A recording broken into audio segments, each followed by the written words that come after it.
So the question is, how does the devil know the plans that God has for you? So how does he know? Who tells him?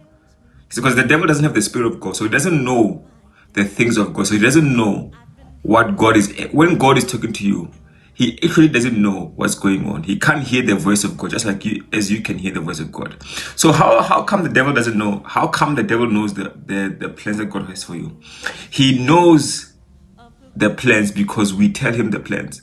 You know, so for example, if you look at the story of the Garden of Eden, the devil asked, when the devil was asking Eve, did God really say, or did God say we should eat from any tree?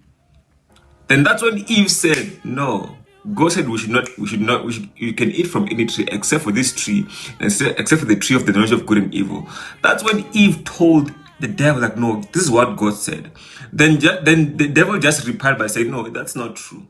So at first, the devil didn't know that they were not supposed to eat until Eve told her. For example, Jesus dying on the cross, it was written in the Old Testament, also in the New Testament. How come the devil went on ahead to kill Jesus? Yes, for example, even Jesus, well, he also told his disciples, like, no, this is my plan.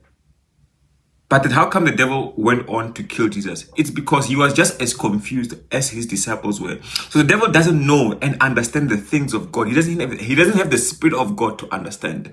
But he learns these things through us. You know what I'm saying? So when we tell him or when we tell someone, that's when he can hear. But when God speaks to us, he cannot hear. It's like when you speak in tongues, only God can hear you. It's the language of angels and all those things. It's the same thing. So God knows the plans that God has for us because we tell him. You know what I'm saying? But yeah, peace.